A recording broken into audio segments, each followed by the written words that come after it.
I am hereby calling to order the June 26th Committee of the Whole meeting.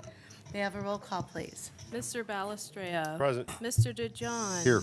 Mr. Mano. Here. Mr. Monaco. Here. Mrs. Sabetta. Here. Mrs. Snyder. Here. Mrs. Teresi. Here.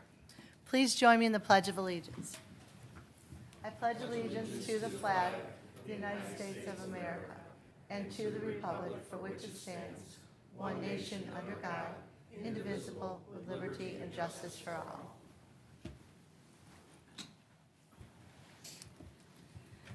The purpose of the meeting this evening is to discuss an update regarding the Aquatic Community Center project, as well as the sidewalk and reconstruction bid program for 2023. So we can start off. We have Mr. Jason Nolde here this evening, as well as Brett Wager. I'm sorry, we had, and Mr. Trotta.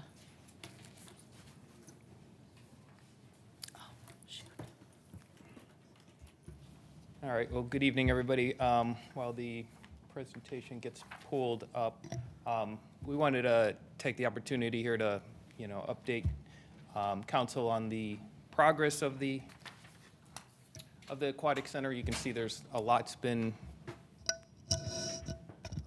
done to this point, and we're getting very close with the pools, and Brent will walk us through where we're at and what we've got remaining on the schedule from that standpoint. But in talking to the administration, we felt it might be a good point to also just walk through the change management process that we are following on this process in terms of vetting out when cost proposals come forward on a project, how that process happens, and I guess why sometimes that can take a little bit of time to do. And then review with you where we stand currently from the change management standpoint, and review of the overall budget tracker that we've got. And then the last item is we do have one resolution that's back in front of council as well, which was the change management 27, to see if there's any questions on that. But we'll start with the project update. Good evening, everyone. So I think Jason wanted to put this photo in just to show the progress that's been made year to date. So you can see, again, last year at this point we had stripped the site, but we're just really in the infancy of the project. And to be able to see where we're at today, I think is a testament to the tradespeople and the amount of work that they've put in to get it to this point, which is really nearing completion on the majority of scopes. I think, some big milestones that we've hit just over here over the last 2 weeks. The biggest one, I think the most noticeable, is that the pools have been filled with water. And not only that, but the pumps are up and running. They've been balanced at this point. So we're well on our way for meeting all the requirements for the Ohio Department of Health inspection, as well as the local county inspection that both have jurisdiction over the pools. We've also had conversations with the Ohio Department of Agriculture, which has jurisdiction over the tracks multi-line slider. That is considered an amusement ride of all things. So having them in and ready for their inspections has been a big piece of our last minute checks and rechecks, just to make sure that we're going to hit everything that needs to be done for those inspections. The last, probably most noticeable piece that does need to be completed, though, are the deck pours around the pools. At this point, it's the last site lighting bollards go in, and some of the final pieces for electrical go in there. The underground electrical has all been completed at this point. So at this point, we really are in a weather-dependent stage, unfortunately. And today was not the best day for weather, but we have about 3 major concrete pours left to finish up the balance of the pool decks and get the fence run around that and be able to be ready for our Ohio Department of Health inspection. So again, great conversations with them. Just making sure that we have all the I's dotted and T's crossed when it's time for them to come, which we are targeting for them to next week. So here you can see, again, the balance of those decks that need to be poured. The amphitheater's poured and ready. The storage building has been completely erected at this point. Metal panels is probably the one thing that you'll notice that's going to lag a little bit on the facade. That doesn't really stop us from having the interior portions of the building complete, but some of those black walls that you see are just areas that are just waiting for the final aesthetic metal panels to go on. Again, no impact to the weather barrier or really occupancy for the buildings for that matter. You can also see the multi-lane slider is about halfway complete or about a third of the way complete. We were waiting on a remade piece that's being shipped to site on Thursday to be able to continue that installation. Wednesday, they'll continue. There's just a couple last sections of the, what I'll call the green and the gray slides to complete that, and the last family slide that goes in at the zero depth entry pool. But all water features are in at this point. Umbrellas will be being set this week. Furniture has been delivered, so some of the guard chairs are now on the decks to get shook out and put in place. So again, we have some trainings with Sean and his staff targeted for Thursday, both on operations of the pools and the slides. So again, it's all coming together here over the next 2 weeks for us to be able to, again, hit those inspections.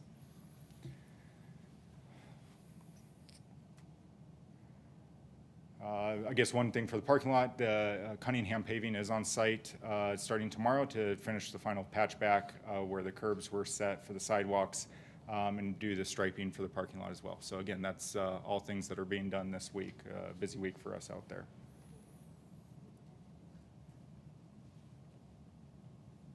Any questions on schedule? Mrs. Tressi. Thank you, Madam Chairman. When will the inspections be done for the health department, the county? Yeah, so right now we're targeting those for Thursday of next week. This Thursday or next week? Next Thursday. Next Thursday? Yeah. I have a quick question. Could you go over the fencing that will be between Sunningdale and the project? Yeah, there's, are you talking the neighbor's property Yes. fence line on the west side there? Yep, so that material was due to be delivered, I believe, this week to our installer. We are having them focus on the next week and a half on that pool fencing to make sure that we can get that complete. And then they'll be moving on to the neighbor's fence probably within the next 3 weeks or so. But what type of fencing was it? I think there's some confusion over there about what they were supposed to get and what is going up now. I think they might think that that's the same thing, so. Yeah, no, it's, so it's a vinyl fence, a privacy vinyl fence that's going in Okay. there. Yeah. That's what I thought. I just wanted to confirm. Yeah, the fencing around the pool itself is a black aluminum ornamental fence. Right. So, yep. Okay, thank you. Yeah, it is the same that's around the service yard, for those Okay. that have seen that fence. That's yeah. perfect. Yep. Thank you. Mrs. Tressi. So along that line about the fence, many of those yards have a chain link fence. Are you putting this vinyl fence inside of that? Or are the old fences being removed and then the new fence being put up? And are you going to pour the concrete to, to hold that fence? Yeah, so I'm going to work backwards in your question. Okay. So the new fence has main posts that are embedded in concrete. And then, so the fence as it sits right now, as we've surveyed it, it sits right on the property line. The plan is to remove that fence as we're doing it in sections. So again, trying to maintain, I know a lot of those neighbors have pets or other things that are in the backyard. So working with Sean and his staff just to notify them. And it'll really be a day-to-day coordination on how far we get, what fence we're taking down, what fence is going back in place. Really trying to be cognizant of being a good neighbor for them, so. Thank you. We appreciate that. Any further questions, council? Okay. Thank you. Oh, wait, Mrs. Tressi. I'm sorry, one more question regarding that fence. Will we still have the mound and then the trees planted on top, on this side of the fence? On the project By side of the fence, yes. By the there- neighbors? So yeah, we'll on put the the project- fence up, then do the mounding, then do the trees? Yes, yeah, the landscape will be the last thing to go in over there. Yep. Thanks, I appreciate it. Okay, so the next thing on the agenda here that we wanted to go through is just, again, the change management process that we have on the project. So when we identify that there's a potential change or cost impact on the project, it starts at the beginning. Either the architect, level heads, develops a bulletin that documents that change, or an RFI is generated that may identify, again, something that may have some cost or schedule impact. From that point, the construction manager, Higley, develops their proposal, and that takes another effort on their end to also work with their subcontractors to get their pricing that then folds into their eventual proposal. From there, we submit it to the architect for their review and get their comments to it. If they request revisions, we start that process again with the construction manager, then revises his proposal with, or their proposal with their subcontractors. Or if it's rejected, which in some cases we've done, then that change order is just, or that process is just dead at that point. If it's accepted, it then moves on to the owner's rep, which is GPD. We review that as well, same process. If we have revisions, we start the process over from a pricing standpoint, or potentially we will reject it if we feel like it's something that is not valid or required. If it is accepted, we then categorize the change. We have two that that do not impact the GMP or is not considered a change order. That's pricing that's related to a construction contingency that is built into the GMP already, or a project allowance. Same idea, those are built into the GMP and would not be considered a change order. In that case, we would route those documents for signature. And then as we will continue to do, we'll update council on those particular items in addition to the administration. If it is something that impacts the owner's contingency, which is something that we've built into the overall project costs, we then review that with city administration. And again, that process can go to the point where we reject it and then it's dead. They may request revisions, which has happened, and then we start the whole process over again, going from the construction manager and revising their proposal. But if that's accepted as well, then if it's based on the way the resolution was written, if it's under $25,000, we have the opportunity for the mayor or GPD, depending on the threshold, to approve that change. If it's over $25,000, as we are doing tonight, then we bring that to council for approval. But even those that are under 25, we reconcile those and bring them forward to council, which we'll do at the next meeting as well. So in the end, council has final say. And again, we could have the process where council rejects it, requests revisions, and then we start the process over again. If it is approved by council, then we can route that document for signature, and we actually then execute the change order. So as you can see, there's a lot of levels and steps that go through this process, so that's why at times something that was initiated earlier in the process does take a while to get to the point where we bring it forward and we feel comfortable that it's been vetted and it's something that's for consideration for council. So to give you kind of a snapshot of where we are from the project, the top graph there are changes that we have approved to date. Those that have mostly been done through, well, they've been updated through council. The allowances, again, are items that were built into the project GMP already and the construction contingency as well.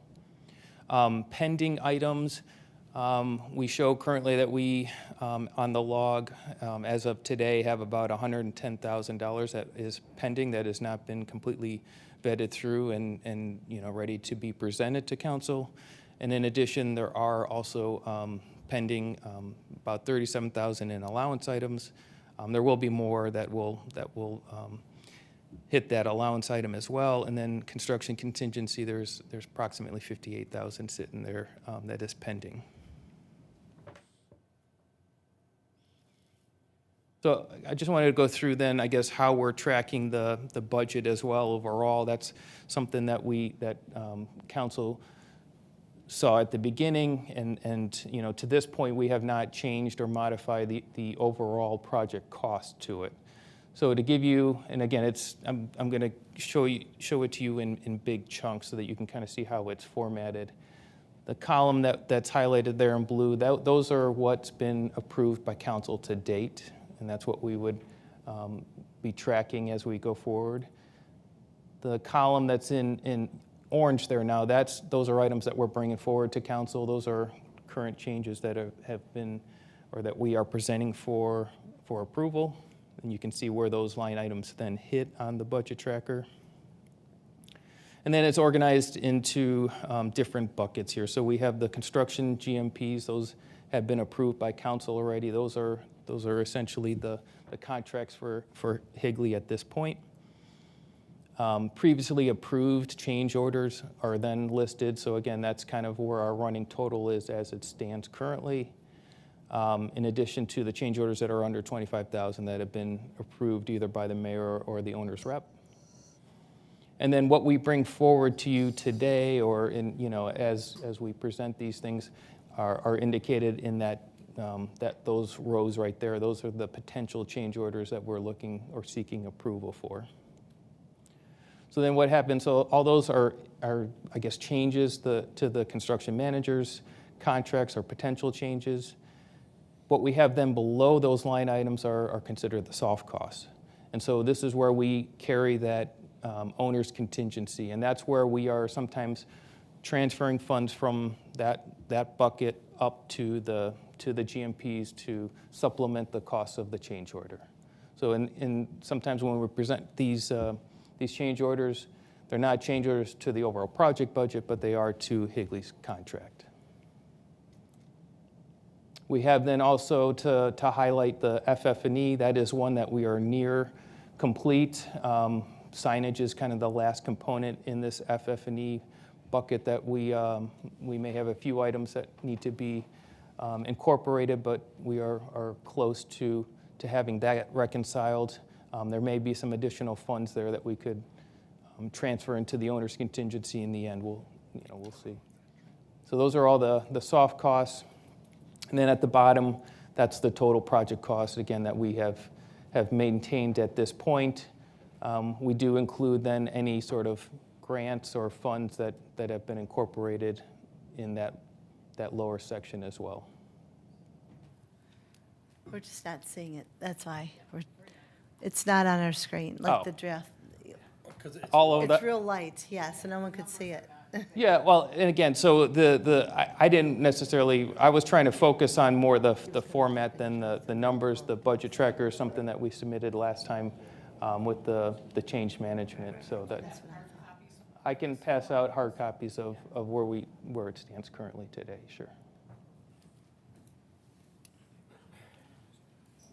Ask a question. Mr. Monaco? Thank you. Could you go back to the first screen that you put up, please? Process. Okay. At what point were you going to notify the building department, and specifically the building commissioner, the fire department, and the plan examiner of the changes that you're proposing? Yeah, those get updated, but they don't approve the costs to the change. So that's an independent process in terms of permitting and plans approval, but that doesn't relate to the funding approval. But you will submit to the building Correct. department all the changes? Yes. Okay. Yes, they kind of have access also to the online, which is kind of what they requested, the online as-built set. So as changes have been incorporated in the project, that they have access to those as well. And those changes were submitted to, I think it's Paul Kowalski, who does the plan review? You know, Chris, by chance? I'm not sure who does the plan review, but we have to route it through the building department, so Okay. we don't do it directly to the plans reviewer.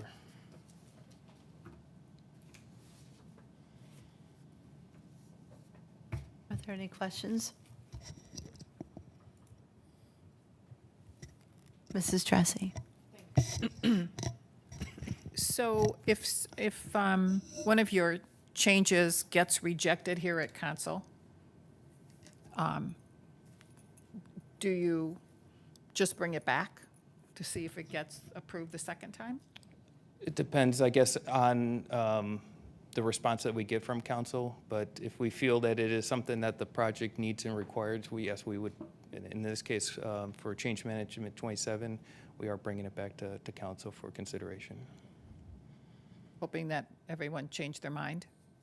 Hoping that explaining the process. I think there was some confusion last understand the time in process. terms of, that knowing that this is not necessarily a change in the overall project budget that has been approved, but it's looking for approval from, to allocate some of the contingency funds to fund something that is required for the project.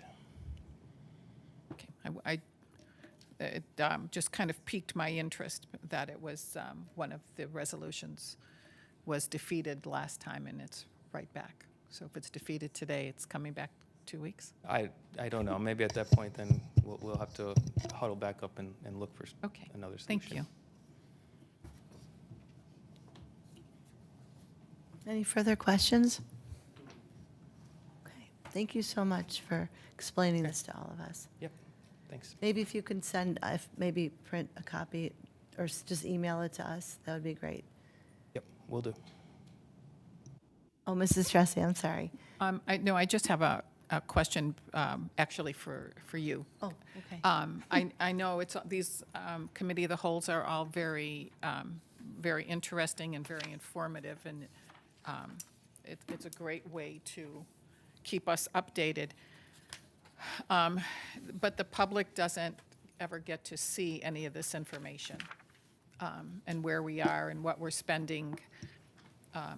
And I just wondered if they could do a short recap, because the council meetings are on YouTube and on the Channel 20, and that way it would allow the residents to know where we are, what we're approving and what we're not approving, and why.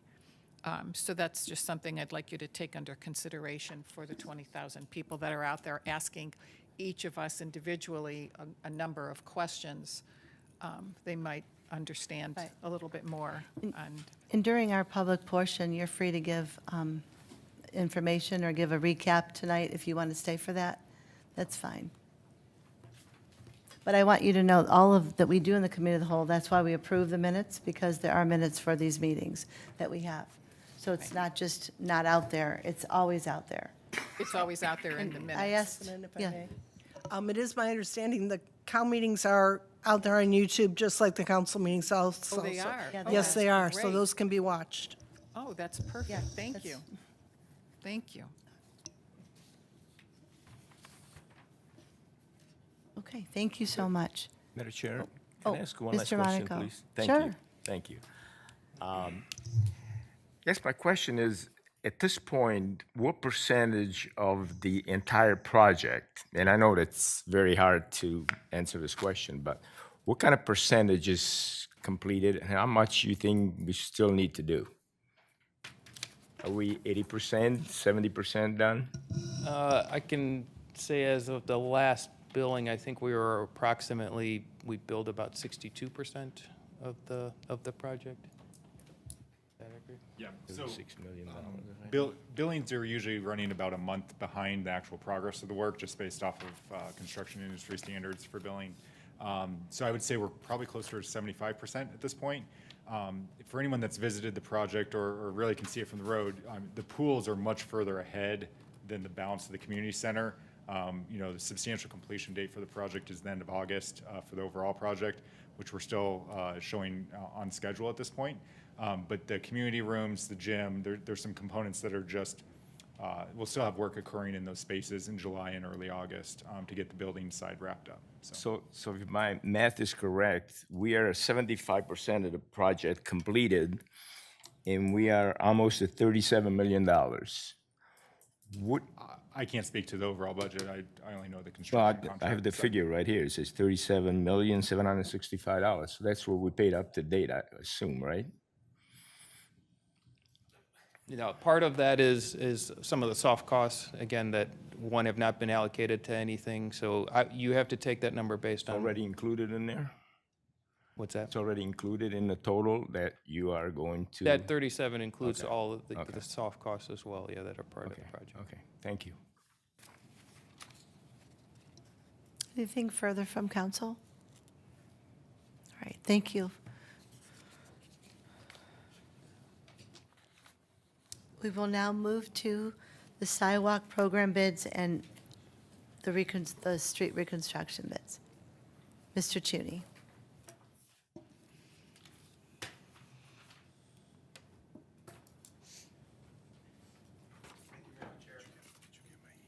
We opened bids on Friday for sidewalk program, and we received 4 bids.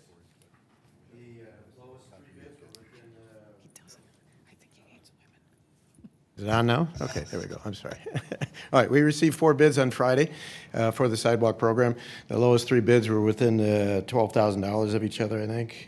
No, $8,000 of each other. So the numbers were good. They were close. Low bid was by Katz Construction Incorporated. Katz is a large contractor in the city of Cleveland, or in the Cleveland area. They have a crew dedicated just to sidewalks that they do in several cities in northeastern Ohio. We're familiar with their work. We did have a budget of $400,000. And in the 421, we put a contingency allowance of $15,000 in everybody's bid. So we could, whether we use that or not, I don't know. We could stop the job at 400, or we could award the 421, whatever council's pleasure is. I think we're very close to the budget, and I'm recommending Katz be awarded the project. So, and the streets are, I don't know if everybody got my memo, but sorry, it was to Karen this morning, because we just opened the bids on Friday. All the streets are listed, and the quantities of sidewalk on each street that we'll be doing. So.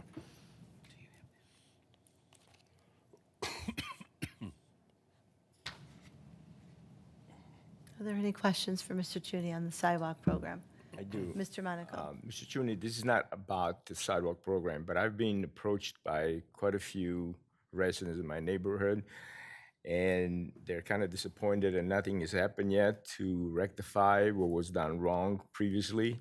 And I'd just like to have some kind of deadline or some kind of upgrade, or of where we stand right now, and what can those people expect their curbs to be lowered, and whatever else needs to be done around that area. Okay, PERC is, in town, and they're working on 7 streets at this time. I can get a schedule for them for that area. It is part of their project, and I don't have a schedule with me right now. I don't know when it's for, but as soon as I get it, I'll share it with the mayor and council, so that you can tell your neighbors when we're going to be out there. We will be out there. I don't know. Are we talking about a month? At least a month away, I would say. At least Yeah. a month away. Yeah, right. Okay. That's it. Thank you.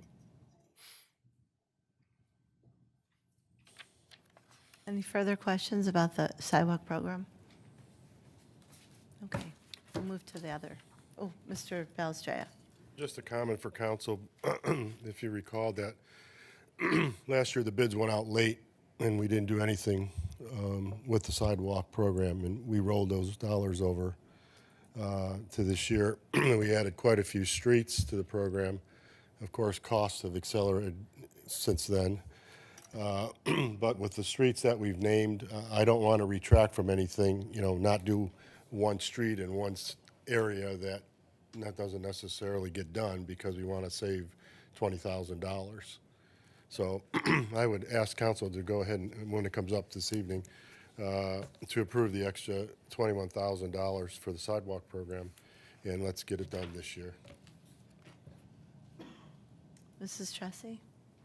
I also drove around this weekend and went up through Valley Vista and Indiana. Queens. And Queens, that whole development, and they're really doing a very nice job up there in replacing some of the aprons or curbs, and also on Mayfield Ridge. I drove down Mayfield Ridge as well, and actually, that looks like it's coming along very, very nicely.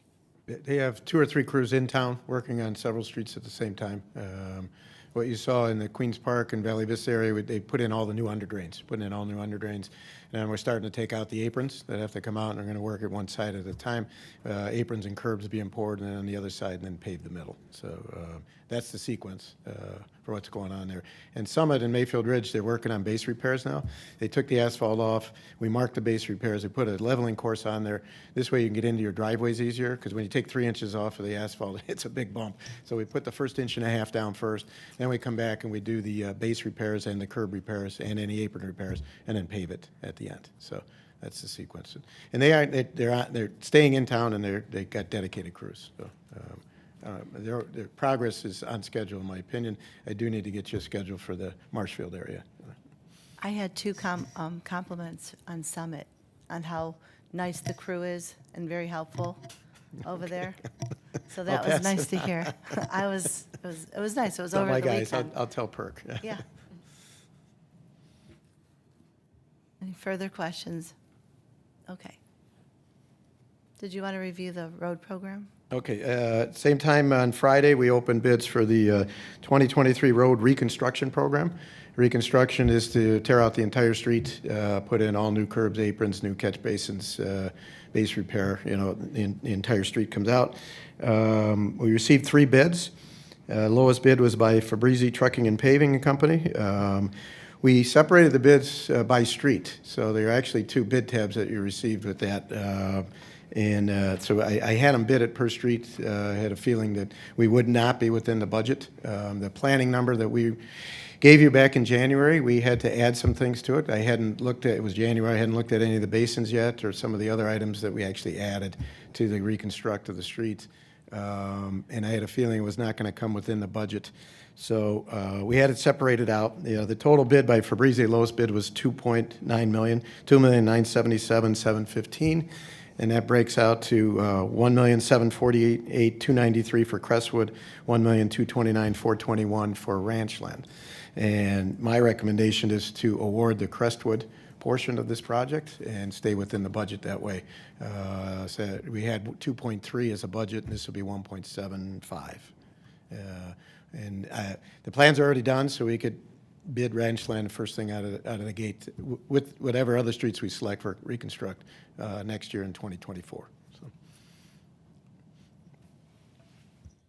Again, the contractors for Breezy, Trimore was right there with them. I mean, very, very close bids at the bottom there. They're both good contractors. for Breezy, been around Northeast Ohio for a long time. They do this type of work. I believe they've worked for Mayfield Heights in the past. I'm pretty sure I was they going to have. ask you that, yeah. And they're a good contractor, and I recommend them.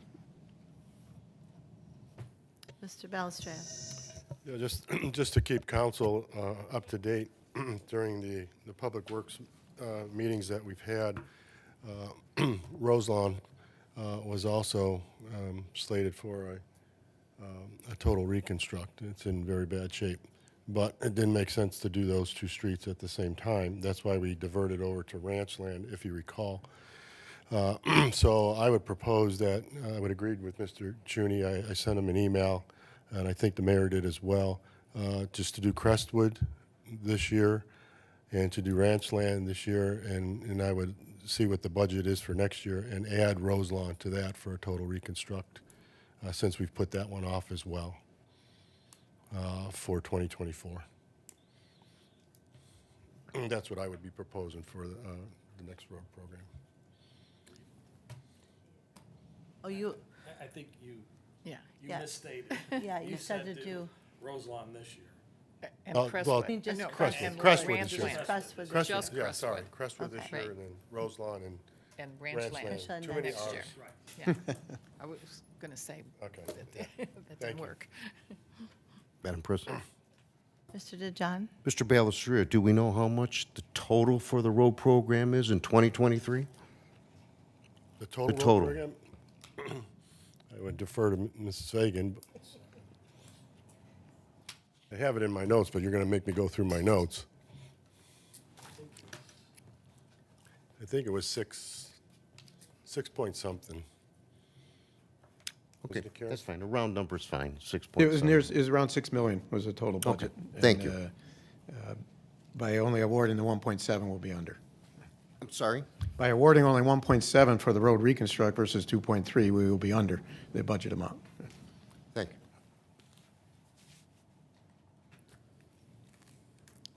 Are there any further questions?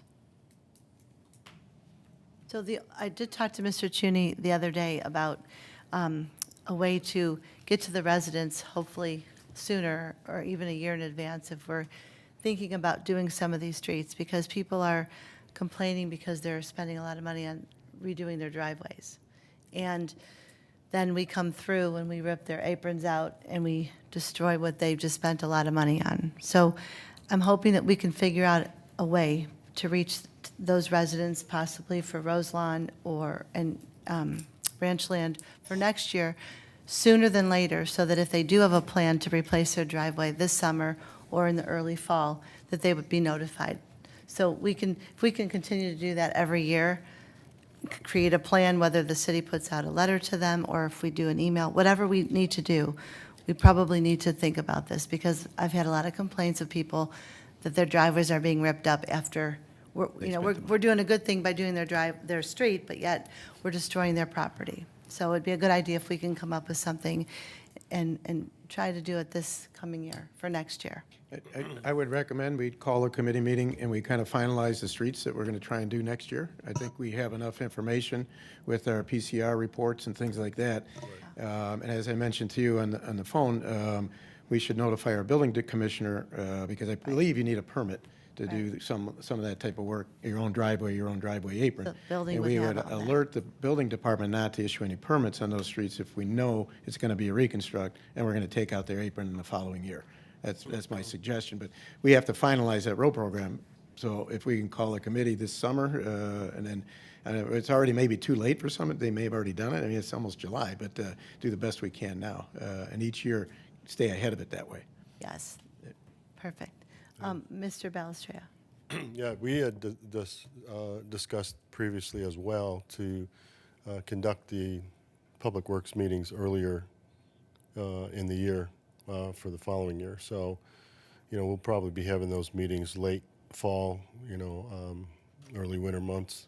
So hopefully to finalize the program by the end of the year. So then those bids can go out right away and residents can be notified. So we should have budget numbers pretty well solidified by, the end of the year, so. The we'll know what we the can issue we had is this year, somebody replaced their apron on Cordova last summer. And we didn't know we were doing Cordova until January. And so Right. there's no reason to stop them because we didn't know we were doing it, you know what I mean? So, So to your point, we'll have that information a lot Perfect. earlier. Great. Mrs. Tressi? Thank you, Madam Chairman. Mr. Chuney, is the engineering done on ranch land? Yes. Was it done this year? it is completed. And correct. Roselawn as well? No, haven't started. Haven't started Have not Roselawn? started, yeah. Thank you. I know you don't have this probably in front of you, but do you recall the streets Marnell and Algiers? Those are two other streets, where that would be in the project future? Marnell was put off because of the issues with the water, With the sewer. the yeah, sewers. With the storm sewer, yeah, correct. We'll talk about those. Algiers was very bad. Yes, as well. it's right up there. Okay. Yes, Very it is. bad. Talked about it this year. Perfect. Put it off because of the sewer situation. That's what Okay, anything further? All right, thank you so much. Thank you.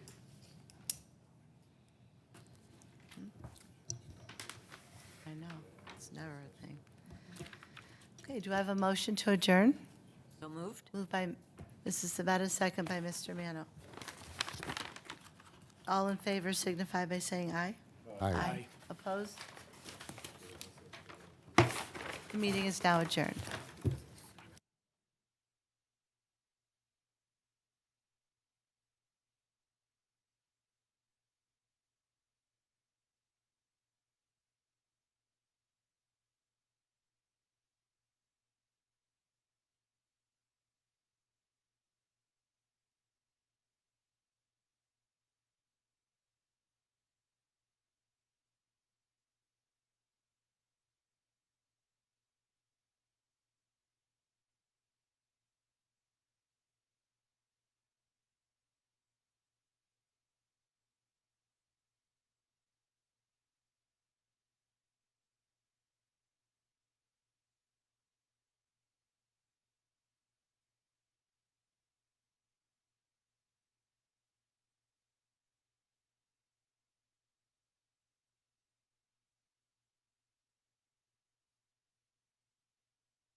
Good evening.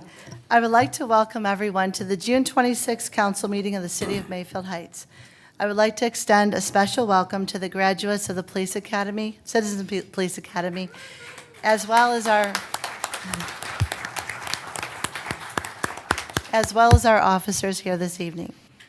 May I have a roll call, please? Mr. Balestria. Present. Mr. DeJohn. Here. Mr. Mano. Here. Mr. Monaco. Here. Mrs. Sabetta. Here. Mrs. Snyder. Here. Mrs. Teresi. Here. Please stand and join me in the Pledge of Allegiance. I pledge allegiance to the flag of the United States of America and to the republic for which it stands, one nation under God, indivisible, with liberty and justice for all. Before we move to our regular business this evening, we have two proclamations that I would like the mayor to read. Can we please call Lieutenant Doug Sadam up? Mr. Lieutenant Doug. Yeah. Call me whatever you want.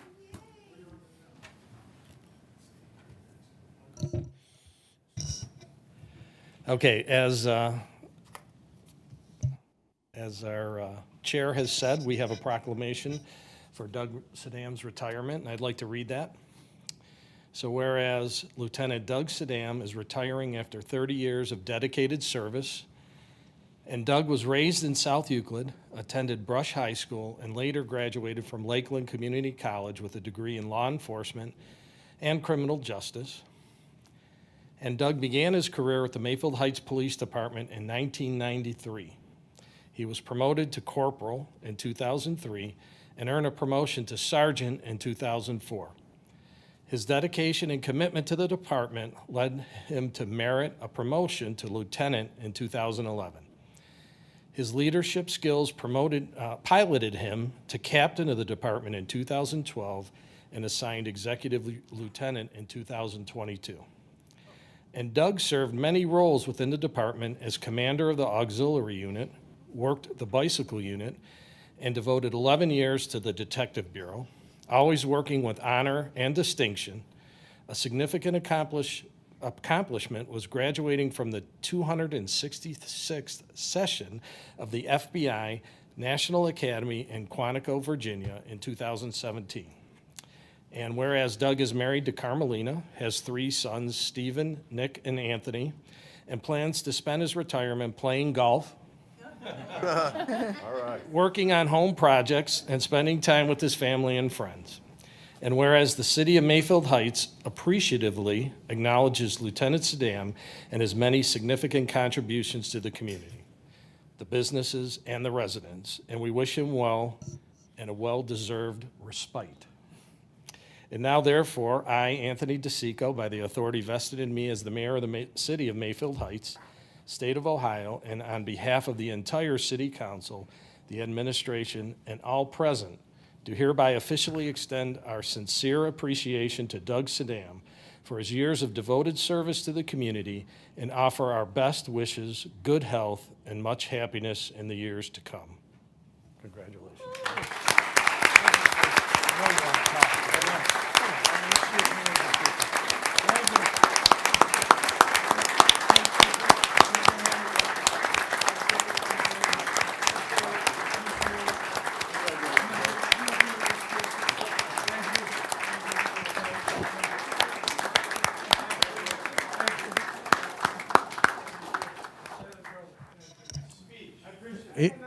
He's a man of few words.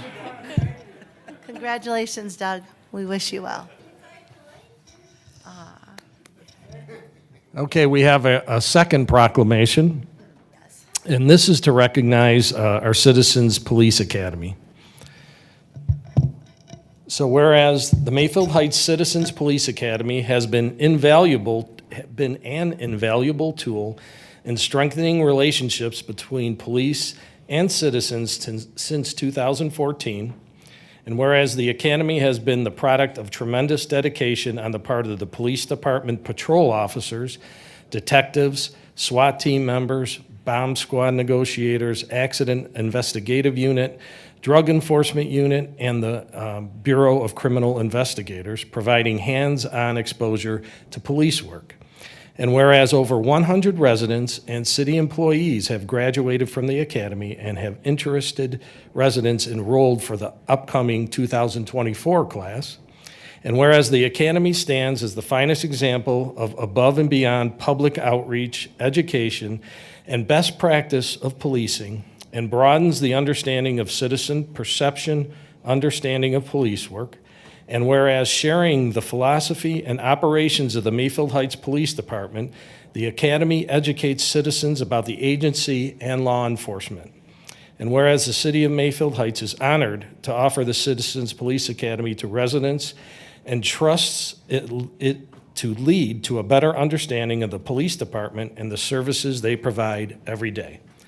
Now, therefore, I, Anthony DeSico, by the authority vested in me as the mayor of Mayfield Heights, state of Ohio, on behalf of the city council and the administration, do at this moment officially congratulate Corporal Doug Woods, Lieutenant Rodney Leonard, Lieutenant Scott Sedam, Captain Donovan Paquette, Chief Anthony Mealy, and the entire police department for providing their knowledge, expertise, and protection every day. We wish the Citizens Police Academy continued success. Chief, Doug, Scott, you guys want to come up?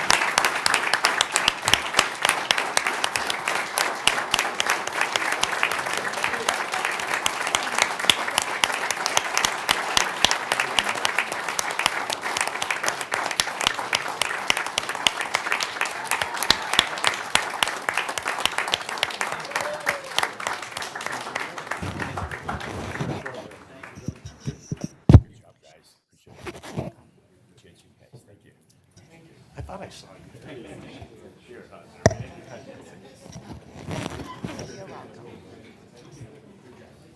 I know. I'll keep it brief. I'll go eat. One person that I'd like to mention in the audience is Chief Fred Bittner. Chief, if you could stand up. Chief Bittner.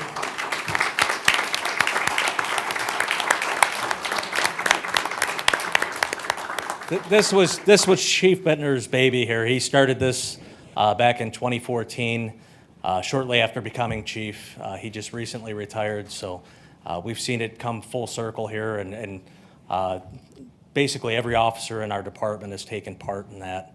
But it's been a really successful program, and it's because of the officers and because of Chief Bittner, who initiated the program, that we've had so much success with it. So thank you.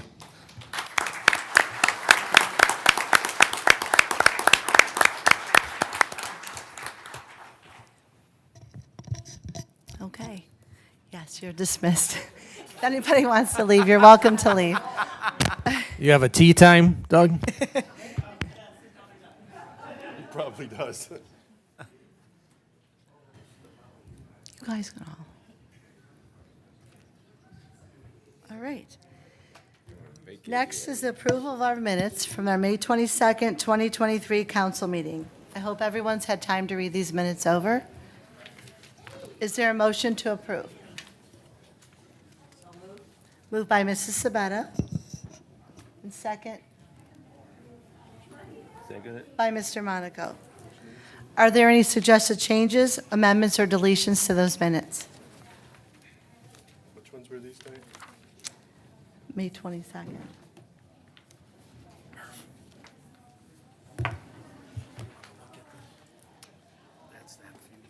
Seeing none?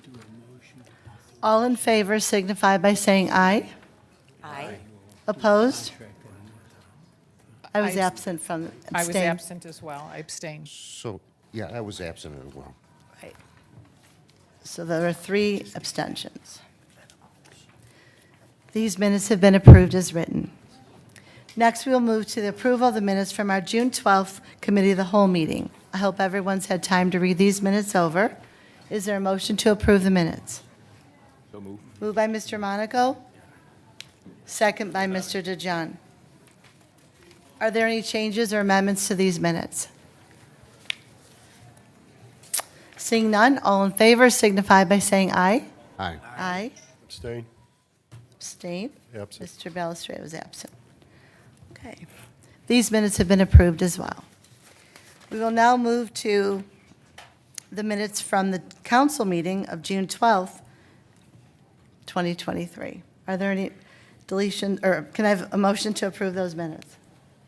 So, Moved by Mr. Mano and second by Mrs. Sabetta.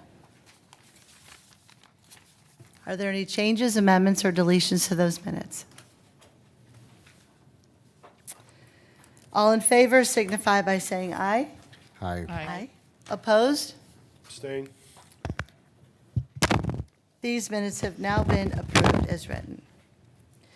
Next, we'll move to correspondence and announcements. Does any member of council have any correspondence? I would just like to thank all the departments at City Hall for the home days that we put on this past weekend, and the parade was awesome. And I've been getting a lot of great comments. And I just wanted to thank you, because I know there's a lot of hard work that's put into this, long planning. Thank you, Sean, for everything you've done. Okay. That's okay, you can respond. Next, we'll move to the mayor's report, beginning with Mayor DeSico. Thank you, Madam Chair. Good evening, everyone. Again, congratulations to Doug and to the police department also for the Citizens Police Academy. We are very lucky to have the men in our police department and the people who run it. I mean, it's just, we're extremely lucky. So I just want to say congratulations again. Today, the Marathon Rebel gas station had a grand reopening.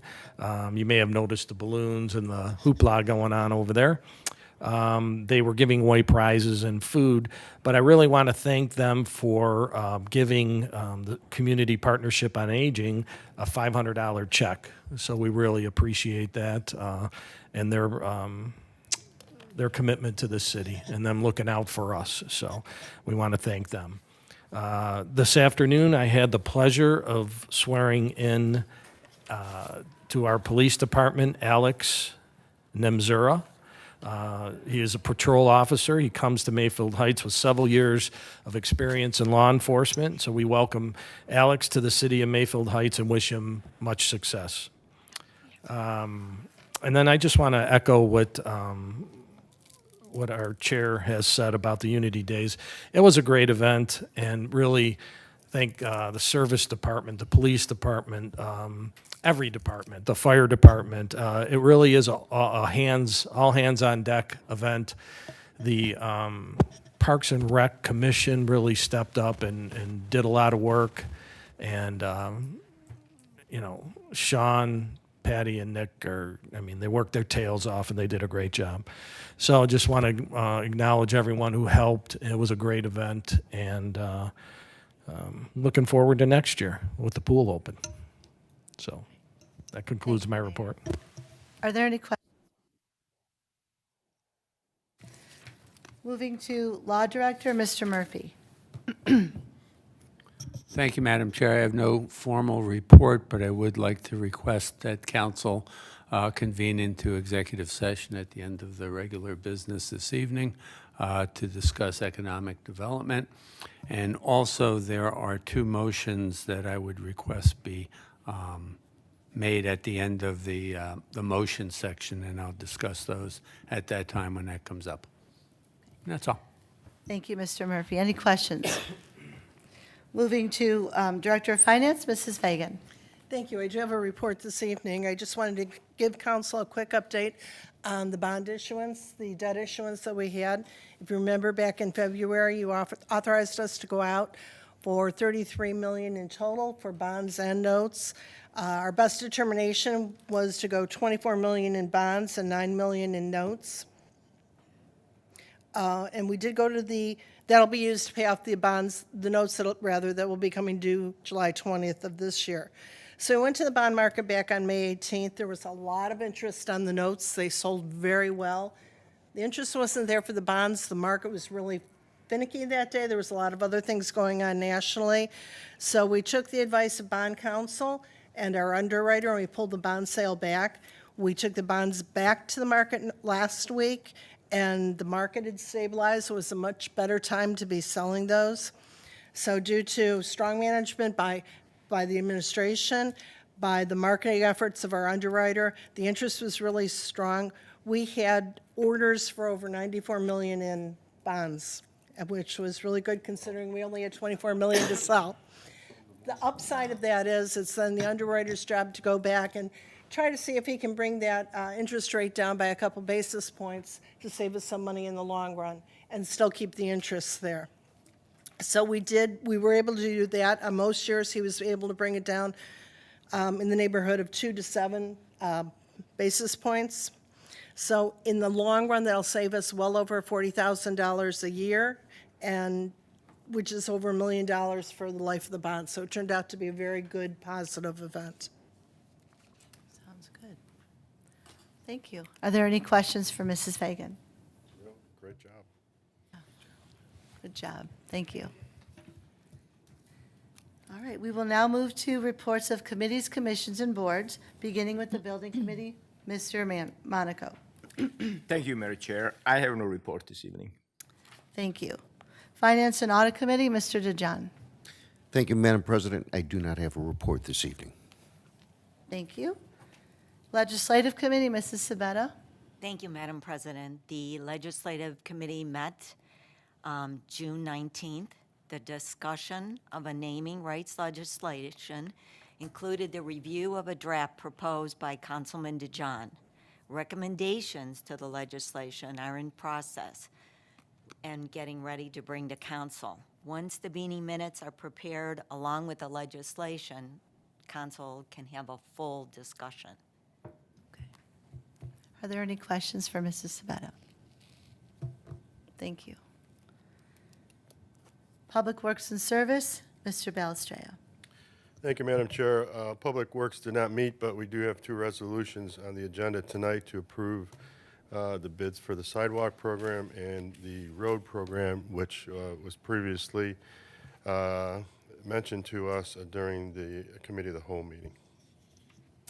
Thank you. Any questions for Mr. Balestrea? Recreation and Parks Committee, Mr. Mano. Thank you, Madam Chairman. I have no formal report, but just to piggyback on the mayor, Home Days was a great success.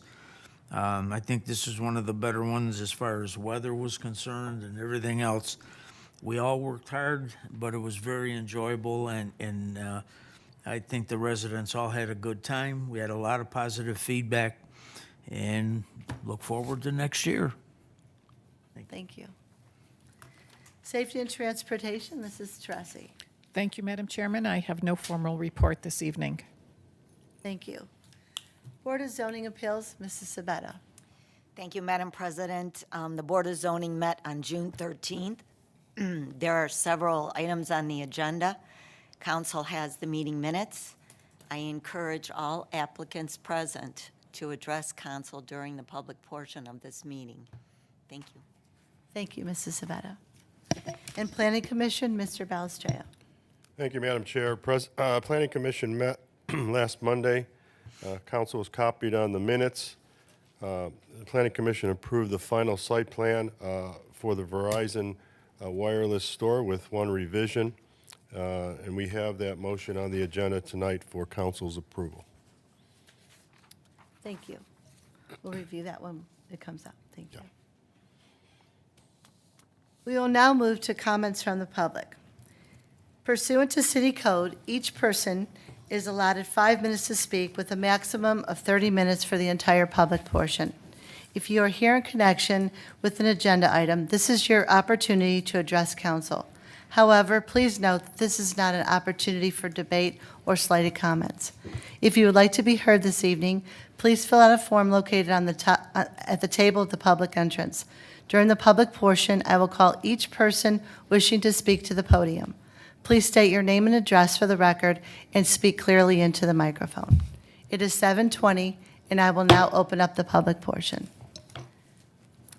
Mr. Jeremy Irwin?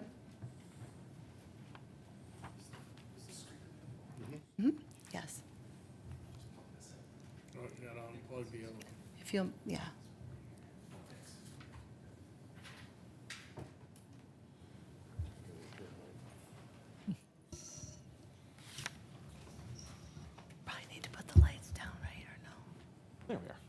Good. I just wanted to have this picture up there. My name is Jeremy Irvin.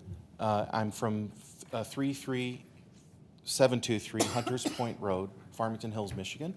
I am the architect that is working with Verizon Wireless for the new proposed building, 4,000 square foot building on Mayfield Road, fronting Mayfield Road. We are here tonight for a couple of things actually on your agenda. Number one is the signage that. Could you bring the microphone just a little closer? Sorry? Thank you. Just the first reason that we're here is because of the Board of Zoning Appeals. We have we went through the Board of Zoning Appeals for our signage, which they did vote to approve that or to recommend approval for the two front sign variances. And you can see an image here of what the intention is with the sign on fronting Mayfield Road as well as where you enter the parking lot. And I'd be happy to answer any questions. I know I only have a few minutes here, so be happy to answer any questions that may come up.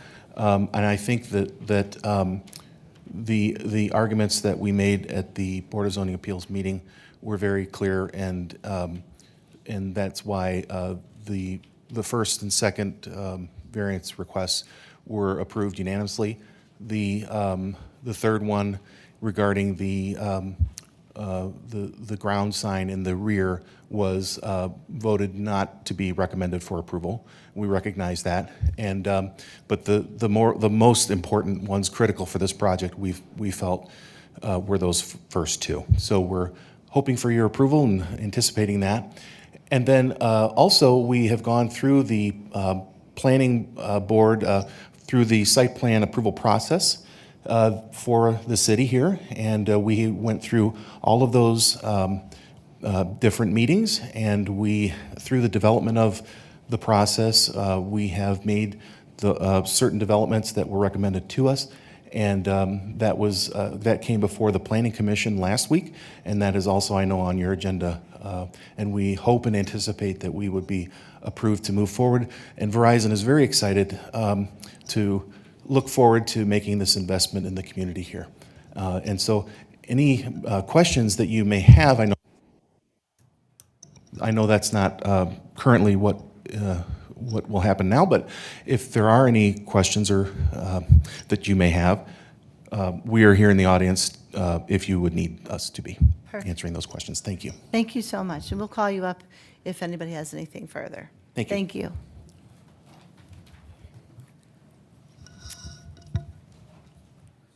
Thank you. Thank you. Oh, yeah, that's okay. Thank you.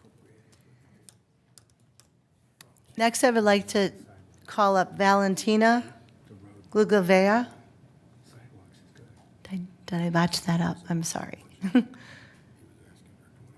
Hello. Bring the microphone to your, and My- just state your name and address. My name is Valentina Kuляeva. I live at 1390 Golden Gate Boulevard, apartment 102E, Mayfield Heights, Ohio, 44124. Thank you. The first, I heard recently that the city of University Heights and Beechwood signed the resolution about ban semi or semi-automatic guns. I think it's a great idea. Maybe we could do it too. Guys, it will be so good. We do not want it to be happen here, and maybe we could show the Columbus and everybody that we are totally against it, and we do not want it to be here. Speak a little bit closer to the microphone, please. Yes. I could repeat one sentence. I heard that city of University Heights and Beechwood signed the resolution to prohibit semi-automatic guns in their cities, because that's it what they could do. So, as long as my understanding. And another question, I think, first of all, thank you so much for Unity Days. It's so good. Every year you you try to do it and pull the community together. But I'm just thinking maybe we could move fireworks a little bit earlier, or maybe even cancel it, because actually everybody have fireworks during Independence Day in Mayfield Village, and it's a huge event, a lot of noise and everything. And this year, the fireworks used to be from 10 p.m. till 10:20 p.m. It's really late, and so animals are scared, pets are scared, babies are crying, so people are trying to sleep. Maybe it's enough to have one fireworks for Independence Day. Moreover, they are very close to each other. And one more thing, I really like candy, and especially my son. But I'm thinking we just recently got rid of COVID-19 and everything, all these viruses, and candies are spreading on the road. And a road, of course, it's not a clean place. And children just pick up candies, and some of them put them into the mouth right away. Maybe we could exchange this tradition to different one. For example, T-shirts, I think great idea, or maybe something else, like, I don't know what, maybe small toys, or maybe just add some more music. So I don't think it's a good idea to pick up candies from the dirty road. That's it. Thank you so much again, guys. Thank you. I really appreciate it. Thank you for your suggestions. They've been heard. Thank you. Is there anyone else here this evening that would like to be heard? So, Chief?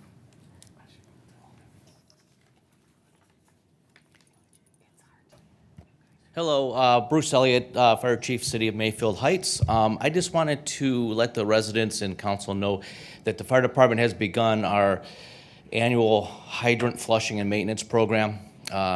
I know sometimes it disrupts the water and discolors the water, and I know that's an inconvenience, but it's a very important thing that we have to do to assure that those fire hydrants would be in operation if the emergency should exist. Anything that we find broken or not working, we report to Cleveland Water and get them on a list for replacement. If your water does get discolored, it is safe to drink, but I would recommend running the cold water on your tap until the water runs clear. But there's no boil alert or nothing that's needed for that.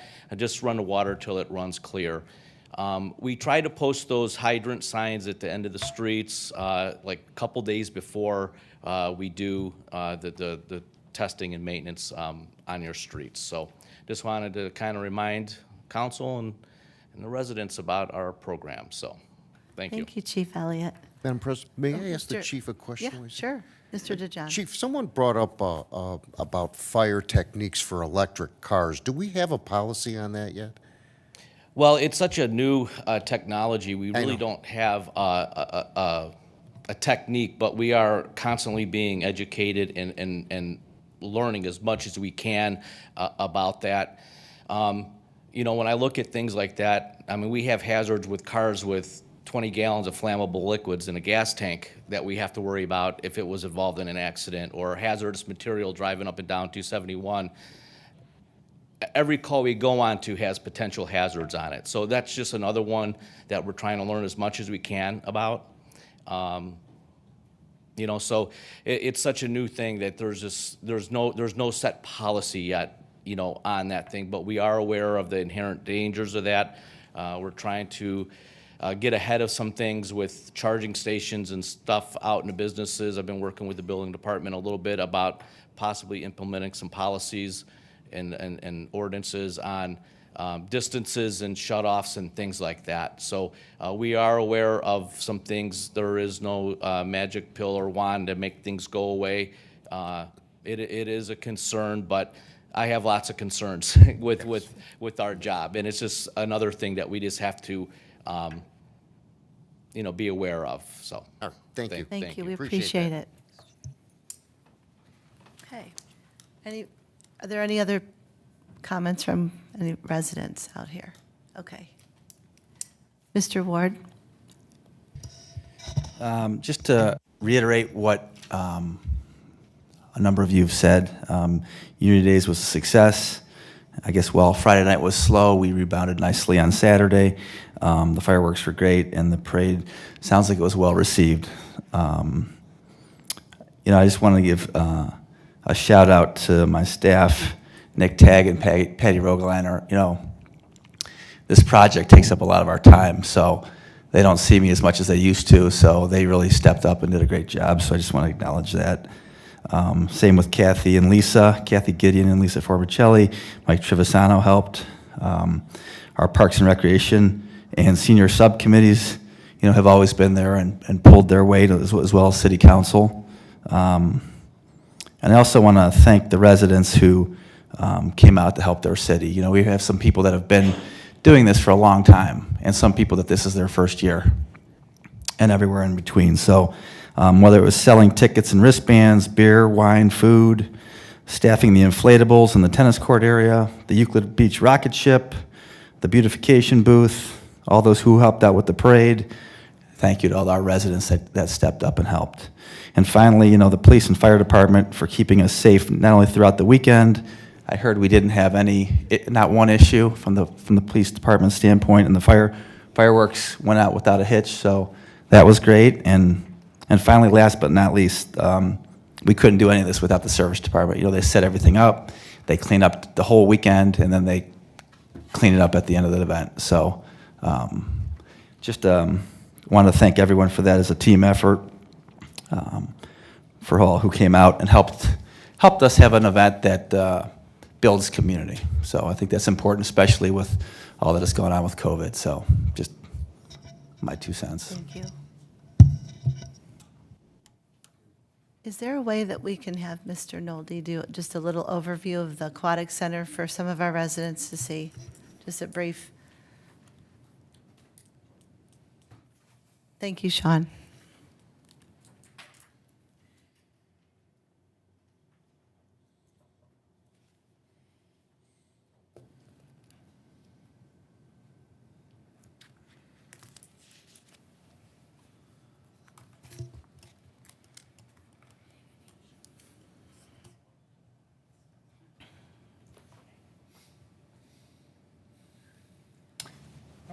Madam Chairman, or Chairwoman, Brent Wehage, right. AM Higley Construction. So Jason's going to hand off the project update to me as we're out on site currently.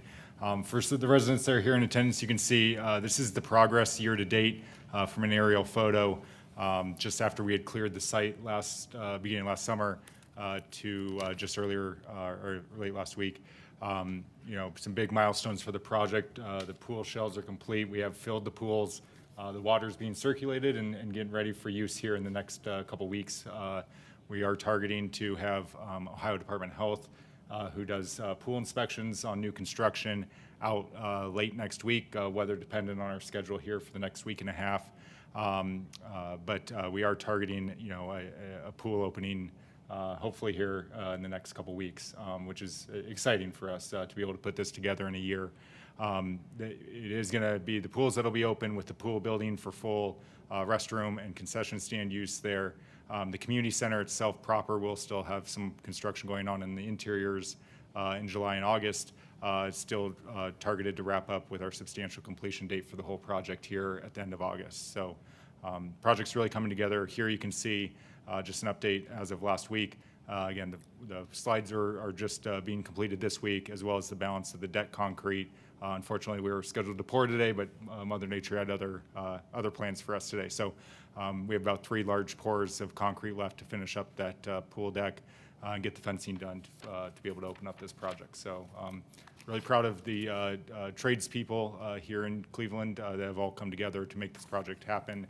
To put this amount of work in place in a year is a real testament to those trades people that have put in the hard work. So, Thank you.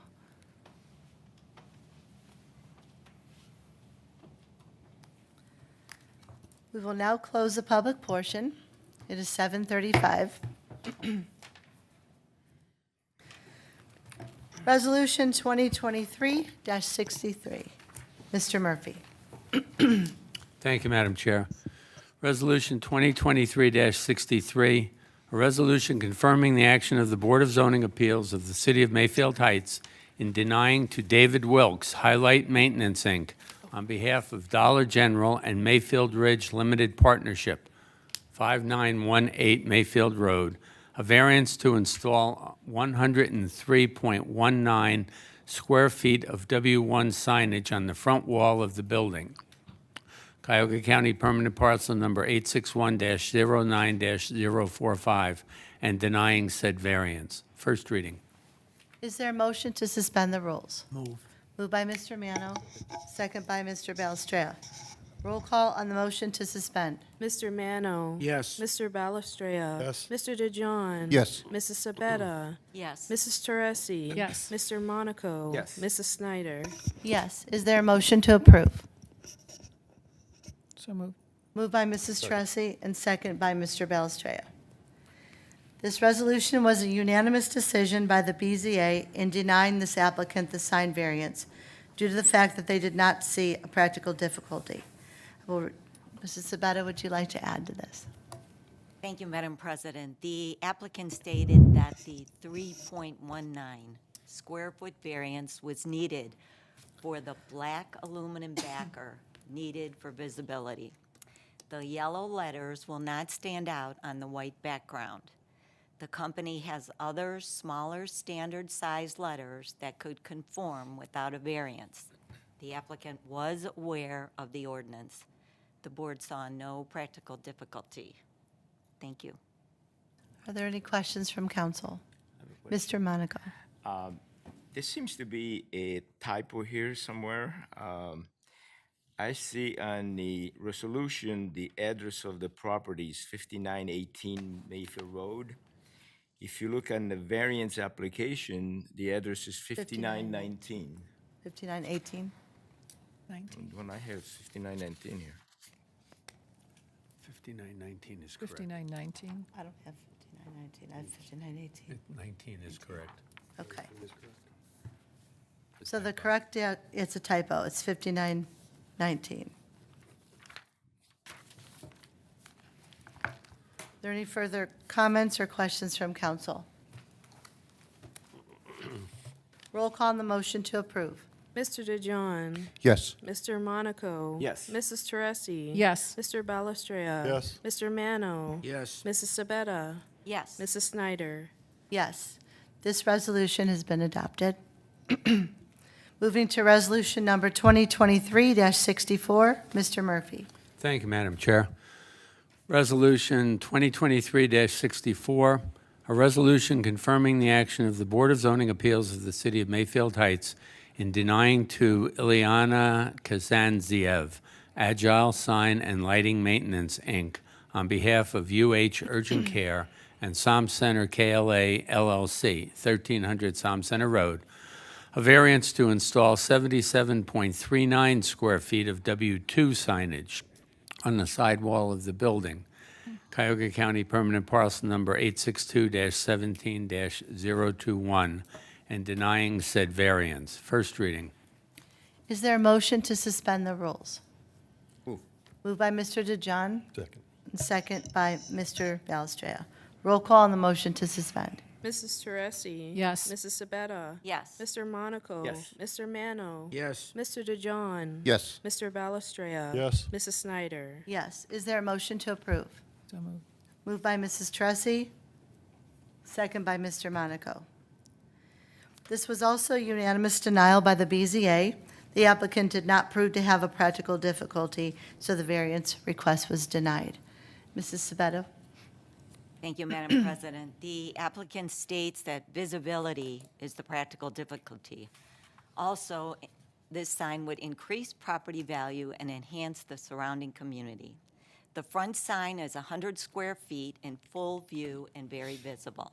This side sign is a request of a variance of 53.9, making the sign 77.9 square feet, where 24 square foot is allowed. The board saw no practical difficulty or visibility or no reason for the other practical signs they stated. Thank you. Thank you. Are there any questions for Mrs. Sabetta? My voice here. Roll call on the motion to approve. Mr. Balestria. Yes. Mrs. Teresi. Yes. Mrs. Sabetta. Yes? Mr. DeJohn. Yes. Mr. Monaco. Yes. Mr. Mano. Yes. Mrs. Snyder. Yes, this resolution has been adopted. Resolution number 2023-65, Mr. Murphy. Thank you, Madam Chair. And first, I'd like to mention with regard to 2023-63, that address is 5919. I just checked it. So there was a typo in the resolution, which Mr. Monaco caught. It's not 5918, it's 5919, and that'll be corrected in the final version. Thank you. Resolution 2023-65, a resolution confirming the action of the Board of Zoning Appeals of the City of Mayfield Heights in granting to Dan Buttry, Verizon Global Real Estate, on behalf of Verizon and First Mainland Properties, 5870 Mayfield Road, a variance to install 49 square feet of W2 signage on the north wall of the building, Cuyahoga County Permanent Parcel Number 861-28-046. First reading. Thank you. Is there a motion to suspend the rules? Moved by Mrs. Tressi, second by Mr. Mano. Roll call on the motion to suspend. Mr. Monaco. Yes. Mr. DeJohn. Yes. Mr. Mano. Yes. Mr. Balestria. Yes. Mrs. Sabetta. Yes. Mrs. Teresi. Yes. Mrs. Snyder. Yes. Is there a motion to approve? Moved by Mr. Balestria and second by Mr. Mano. This resolution was granted to the Verizon applicant with a 5-0 vote in favor of the sign variance. The board felt that the signs being the same size were warranted, and due to the building being closer to the street, this may be a visibility and safety concern. Mrs. Sabetta, would you like to add anything? I will say this, council does have the BZA meeting minutes. The applicant did extensive study on the traffic, the safety, and visibility, and with keeping in the aesthetics of the building. He can show you a slide of the direct visual safety action that they took, if you want to see. Does any member of council have any questions for Mrs. Sabetta or the applicant? Thank you, Mr. Irwin, for that. Roll call on the motion to approve. Mrs. Sabetta. Yes. Mr. Mano. Yes. Mr. Balestria. Yes. Mrs. Teresi. Yes. Mr. Monaco. Yes. Mr. DeJohn. Yes. Mrs. Snyder. Yes. Resolution 2023-65 has been approved. Moving to resolution number 2023-66, Mr. Murphy. Thank you, Madam Chair.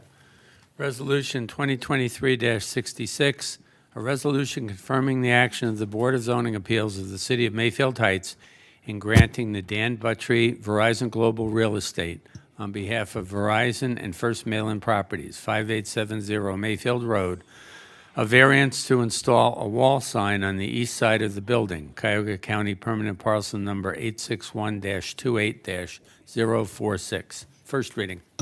Is there a motion to suspend the rules? Moved by Mr. Mano, second by Mr. DeJohn.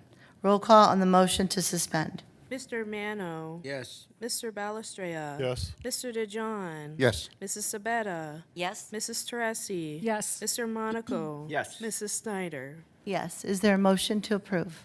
Move. Moved by Mrs. Teresi and second by Mr. Balestria. This was a unanimous vote in favor of the variance for the wall sign. I'll turn to you again, Mrs. Sabetta, your chair. This is the same,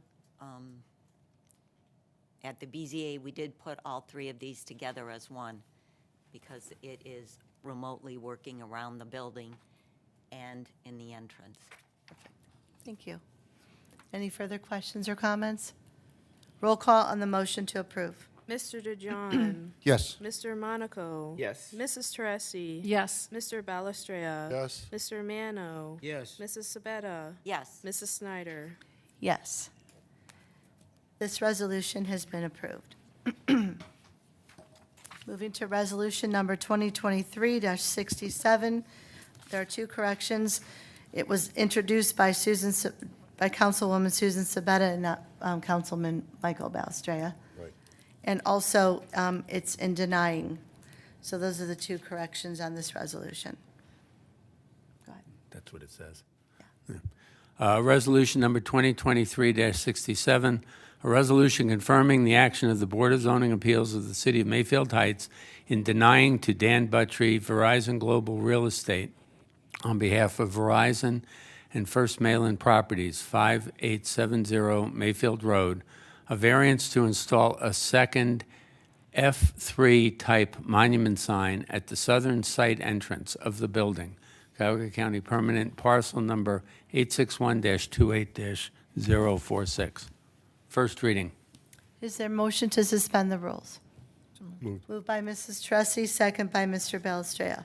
Roll call on the motion to suspend. Mrs. Teresi. Yes. Mrs. Sabetta. Yes. Mr. Monaco. Yes. Mr. Mano. Yes. Mr. DeJohn. Yes. Mr. Balestrea. Yes. Mrs. Snyder. Yes. Is there a motion to approve? Moved. Moved by Mr. Belstrea and second by Mr. Monaco. This was a 5-0 vote against the installation of the two monument signs. You heard from the applicant this evening. They are requesting the monument signs for directional purposes, and they feel that the visibility and safety have reasons for the size of the signs. I believe this was a denial, unanimous. That's what I already said. Mrs. Sabetta, is there anything further that you would like to add? Yes. The applicant requests another monument sign for visibility and direction, though there is a sign on the rear side of the building. The board felt that the signs covering the building and the flow of the back traffic present no practical difficulty. Thank you. Okay, thank you. Mr. Monaco? On my agenda, I'm looking at Resolution 2367, we just read, and it says in granting. It doesn't say in denying. I just changed it, Okay. yes. Sorry, thank you. That's okay. Mine says the same thing. They all do, and that was brought to, It's a denial. it's a denial. Okay. It was a typo, another one that we caught. Anything further? No? Roll call on the motion to approve. Mr. Balestrea. Yes. Mrs. Teresi. Yes. Mrs. Sabetta. Yes. Mr. DeJohn. Yes. Mr. Monaco. Yes. Mr. Mano. Yes. Mrs. Snyder. Yes. This motion has been carried. Resolution number 2023-68, Mr. Murphy. Thank you, Madam Chair. Resolution number 2023-68, a resolution authorizing and approving change management number 027 to the agreement with the Albert M. Higley Company for the construction of the Mayfield Heights Aquatic Center and the Community Center and declaring an emergency. First reading. Is there a motion to suspend the rules? Moved by Mr. Mano, and second Second? by Mrs. Sabetta. Roll call on the motion to suspend. Mr. Monaco. Yes. Mr. DeJohn. Yes. Mr. Mano. Yes. Mr. Balestrea. Yes. Mrs. Sabetta. Yes. Mrs. Teresi. Yes. Mrs. Snyder. Yes. Is there a motion to approve? Moved by Mr. Mano, Second? and second by Mr. Belestrea.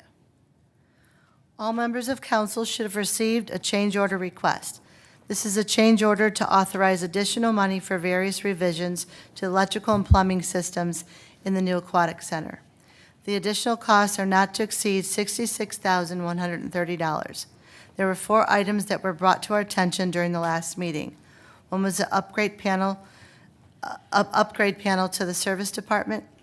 2 was to install sump pumps. 3 was to add the lighting, the 27 lights inside the pool. And 4 was miscellaneous upgrades to the panels in order for them to be up to code. Is there anything further that you gentlemen would like to add to that? Madam Chair, if I could. Ms. Mayor?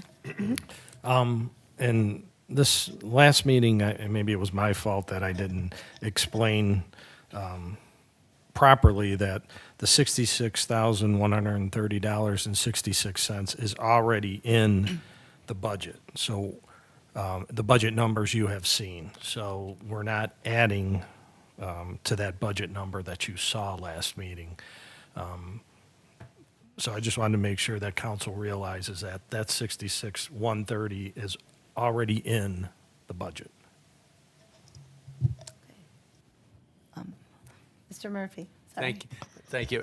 Yes, since this is identical to the resolution that was introduced and voted down at the last meeting, in preparing this one, I asked Mr. Nolde if the pool could be completed and opened without this change management being approved, and he indicated no, it could not.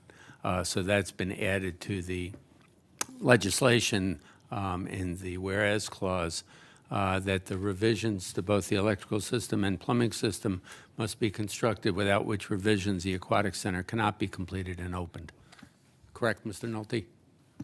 Okay. Are there any questions from council? Mrs. Tressi. So it cannot be opened because it needs the electrical panel? Is that what it is, or to be upgraded?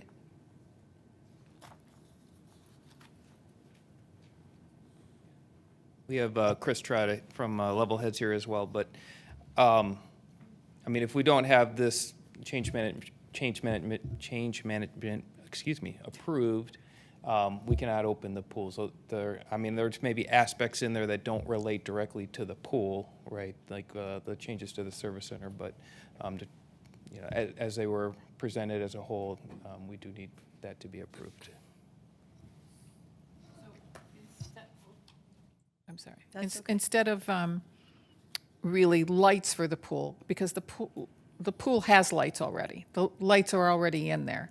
It was really that the electrical system was not on the drawing to light the pools? Yeah, Is the that- electrical connections, this is what we call a value add to the project. This was something that was not shown on the electrical drawings, unfortunately, with the GMP set. I mean, there are things that do get missed through the process. So this is something that wasn't part of their bid, and something that we need to get incorporated. Mr. Monaco? Thank you, Madam Chair. Maybe I'm confused, but if this was already in the budget, why are we asking for a change order?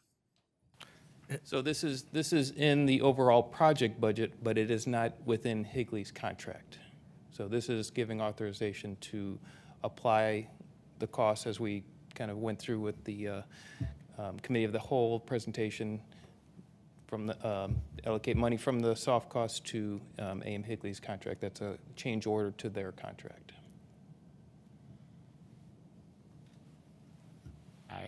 I'm sorry, I don't quite understand that. Can you explain it in layman's term?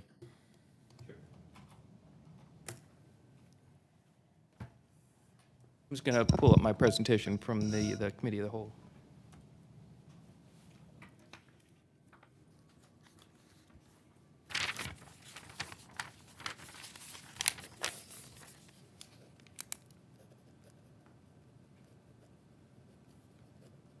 So this is the overall project cost that was approved by council. Yeah, right. Yeah. So we are allocating funds from the yellow section to the green section. And if we make a change to A.M. Higley's contract, which if we put money into the green section up there, that would be something that we have to bring to council for approval.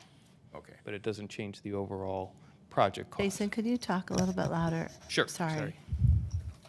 Okay. Thanks for explanation. Sure. Yeah, That it was a makes little sense. confusing. Thank you. Are you okay with I'm that? okay with that. Yes, thank you. Any further questions? Okay, thank you. Roll call on the motion to approve. Mrs. Sabetta, Yes. Mr. Mano, Yes. Mr. Balestria. Yes. Mrs. Teresi, Yes? Mr. Monaco, Yes. Mr. DeJohn, No. Mrs. Snyder. Yes. Resolution 2023-68 has been adopted. We'll move to 2023-69, Mr. Murphy. Thank you, Madam Chair. Resolution 2023-69, a resolution ratifying and approving change management number 043 to the agreement with the Albert M. Higley Company for the construction of the Mayfield Heights Aquatic Center and the Community Center, and declaring an emergency. First reading. Is there a motion to suspend the rules? So moved. Moved by Mr. Mano, second by Mrs. Sabetta. Roll call on the motion to suspend. Mr. Mano. Yes. Mr. Balestria. Yes. Mr. DeJohn. Yes. Mrs. Sabetta. Yes? Mrs. Teresi. Yes. Mr. Monaco. Yes. Mrs. Snyder. Yes. Is there a motion to approve? Moved. Moved by Mr. Mano, Second? second by Mr. Balestrea. This was adding a pool bonding and grounding plans. There were additions and changes made that were not previously finalized and coordinated during the design. But they coordinated with electrical contractors installing the work. The cost of this was $17,356. Gentlemen, would you like to explain this further? As part of our original drawings for the project, we had, our electrical engineer had details for grounding, and this was prior to selection of the whole entire team from the pool contractor and other subcontractors. And when we submitted the full, the full set of drawings, and then it went through plan review, and then with the inspector, they required additional details and drawings to fully define that scope of the project. And with all the requirements from the pool contractor, the plumbing or the electrical subs, and when they all put those drawings and details together, there was additional requirements that was required by all parties. So this is additional to grounding that was shown, and we had to work out a system that was acceptable to the inspector as well. So this was a kind of a team effort to make revisions and submit a complete set of drawings for getting approval. Okay. Does any member of council have any questions for Mr. Trotta? I do. Mrs. Tressi? So, Mr. Trotta, does this go back to the $66,000, the last resolution? No, These drawings? This is a different item in total different. Totally different. Thank you. Mr. Monaco? Thank you. Mr. Trotter, why wasn't the drain below the slide tower and the pool vault foundation drain, why wasn't that in the original drawing? Is that under this one? What, are you skip, Yes, yeah. Oh, that's the next one. Yeah. the previous one that was just Yes. approved? That's the next one. The, we're talking about the sump pit? Yes. Oh, okay. The original design had the structural had a foundation drain that was up higher in elevation than where the drain, the bottom of the the foundation of the sump pump, or the foundation of the basin. And so in coordination, they had to create a sump pump, or put a sump pump in to solve the drainage rather than the foundation drain that went around to lift the water up to the level of this sewer system to get it out. So it was a drain that was higher than where it should be, so we added two sump pumps, and that's the electrical to support those sump pumps. So it was a design change due to, conditions that we had to accommodate.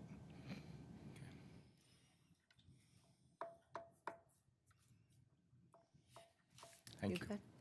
Anything further? Thank you. Roll call on the motion to approve. Mr. DeJohn. No. Mr. Monaco. No. Mrs. Teresi. No. Mr. Balestria. Yes. Mr. Mano. Yes. Mrs. Sabetta. Yes? Mrs. Snyder. Yes. This resolution has been approved. Resolution number 2023-70, Mr. Murphy. Thank you, Madam Chair.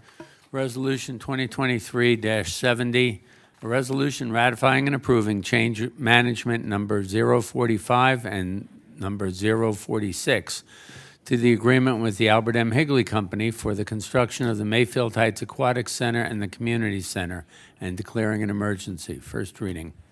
Is there a motion to suspend the rules? Moved by Mr. Mano, second by Mrs. Sabetta. Roll call on the motion to suspend. Mrs. Teresi. Yes. Mrs. Sabetta. Yes? Mr. Monaco. Yes. Mr. Mano. Yes. Mr. DeJohn. Yes. Mr. Balestrea. Yes. Mrs. Snyder. Yes. Is there a motion to approve?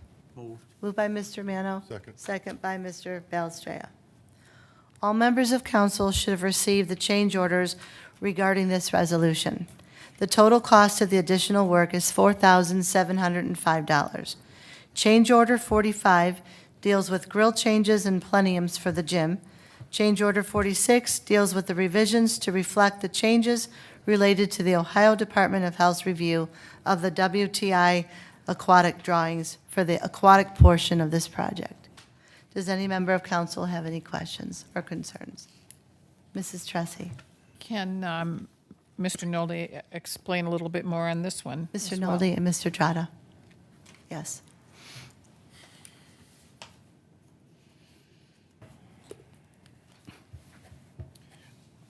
The item that relates to the UV upsizing, we had to, it was an interpretation by the Ohio Department of Health that they considered the, from the track slide, that's the 4-lane track slide that's being installed right now, where it comes down into they're calling it it's a pool at the end, the pit where the water goes into. They were considering that in the same jurisdiction or class as doing a splash pad. And so with that requirement, there's a turnover rate of gallons per minute from 209 that we had to 419. So we had to upsize a 4-inch pipe to 6-inch pipe. Our pool engineer, the designer of this, disagrees with their interpretation, but once again, this wasn't something that we wanted to hold up the project and take that on. As far as that classification, when they do this all over the country, it's handled differently, so it was a very specific ODH directive that we needed to do. So that's why we complied. And is that the slide that's the big wide? The white and blue one that comes down to the end. The racing side. Yeah. Thank you, Mr. Balestrea. Thank you. Any further questions or comments? Okay, thank you. Roll call on the motion to approve. Mr. Balestrea. Yes. Mrs. Teresi. Yes. Mrs. Sabetta. Yes. Mr. DeJohn. No. Mr. Monaco. Nope. Mr. Mano. Yes. Mrs. Snyder. Yes, this motion has been carried. Resolution number 2023-71, Mr. Murphy. Thank you, Madam Chair. Resolution 2023-71, a resolution awarding a contract for the 2023 road program in accordance with the bid specifications and declaring an emergency. Is there a motion to suspend the rules? Move. Moved by Mr. DeJohn, Second? second by Mrs. Sabetta. Roll call on the motion to suspend. Mr. Monaco. Yes. Mr. DeJohn. Yes. Mr. Mano. Yes. Mr. Balestrea. Yes. Mrs. Sabetta. Yes? Mrs. Teresi. Yes. Mrs. Snyder. Yes, is there a motion to approve? Move. Moved by Mr. DeJohn, Second. and second by Mr. Balestrea. This evening, we had a committee of the whole meeting and reviewed the road and sidewalk improvement program with our city engineer. The road reconstruction program budget is for Crestwood and Ranchland. The engineer is recommending that we move forward with Crestwood and perform Ranchland in 2024. Mr. Chuney is here this evening. Is there anything you would like to add to this? No, we opened bids last Friday, June 23rd. We received 3 bids, and the low bidder is Fabrizi Construction, Fabrizi Trucking and Paving Incorporated. They changed the names of it. And we're familiar with their work, and we are recommending them as the lowest and best bid. Mr. Murphy? Mr. Chuney, I didn't get a chance to review this until this evening, but it appears that the bid for the Crestwood portion is more than 10% above the engineer's estimate. So by law, it's my interpretation that that bid cannot be accepted. Have you looked at that? We had a total budget of 2.3 million for the 2 streets. But and I the- did, I bid them separately. The so they- budget doesn't But the bids were together, not separate. And Nick indicated that the estimate for Crestwood was $1,450,000. That was our planning estimate, yeah. Our planning level estimate back in January, correct. Yeah. So that's not the engineer's estimate. Well, once we got into the design, we actually added some work to the project, yes. So I is hadn't it- walked the Is there street an yet. engineer's estimate, No, which is also required by law? I believe there is. I don't have it in front of me. I apologize. I'd put this on. First reading. First reading. Yeah. Okay. We're going to place this resolution on first reading. I can give you what the final engineer's estimate was for the design, after the design was complete. That's what you need? Yeah. For the entire project, but you're breaking it up into two contracts now. Yeah. I had the contractor bid it separately. We had two separate bid tabs, one for Crestwood, one for Ranchland. That's not what the letter indicated. Oh, I'm sorry. Well, that's what we did, yeah. So I mean, that it was one bid, but they had to bid both streets. Let's They put bid this them on first separately. reading so it could be reviewed, and then we'll bring it back. We'll have to, well, what are we gonna do? Okay. We'll have Yeah. to call a special meeting. That's fine. Okay.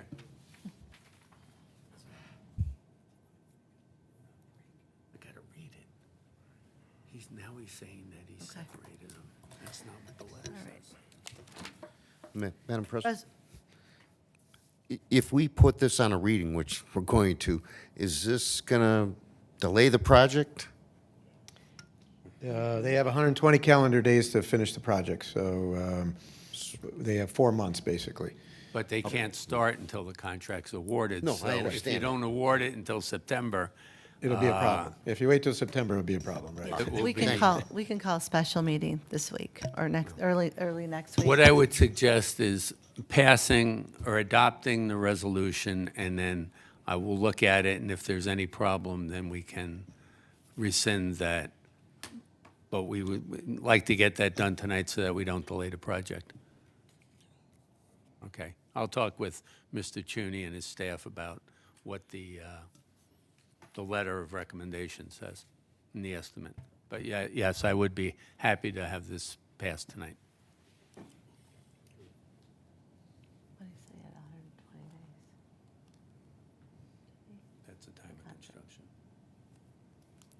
After you pass it. Okay, roll call. This is not being placed on first reading, so roll call on the motion to approve. Mrs. Sabetta? Yes. Mr. Mano? Yes. Mr. Balestrea? Mrs. Tressi? Yes. Mr. Monaco? Yes. Mr. DeJohn? Yes. Mrs. Snyder? Yes, this resolution has been adopted. Moving to resolution number 2023-72, Mr. Murphy. Thank you, Madam Chair. Resolution 2023-72, a resolution awarding a contract for the 2023 Sidewalk Improvement Program in accordance with the bid specifications and declaring an emergency. First reading. Is there a motion to suspend the rules? Moved. Moved by Mr. Monaco, second by Mrs. Sabetta. Roll call on the motion to suspend. Mr. Mano? Yes. Mr. Balestrea? Mr. DeJohn? Yes. Mrs. Sabetta? Yes. Mrs. Tressi? Yes. Mr. Monaco? Yes. Mrs. Snyder? Yes. Is there a motion to approve? So moved. Moved by Mrs. Tressi, second by Mr. Balestrea. There were 4 bids received for the sidewalk replacement program. The recommendation was to go with the lowest bid from CAT Construction. The amount budgeted for the sidewalk program was $400,000, but the lowest bid came in at $421,930. This amount includes a $15,000 contingency allowance as well in case of any unforeseen issues. Does any member of council have any questions? The only thing I would like to say is if we could get those streets out on our website so people know what streets we're going to be doing. Okay? Roll call on the motion to approve. Mr. DeJohn? Yes. Mr. Monaco? Yes. Mrs. Tressi? Yes. Mr. Balestrea? Mr. Mano? Yes. Mrs. Sabetta? Yes. Mrs. Snyder? Yes. This resolution has been carried. Thank you. Moving to resolution number 2023-73, Mr. Murphy. Thank you, Madam Chair.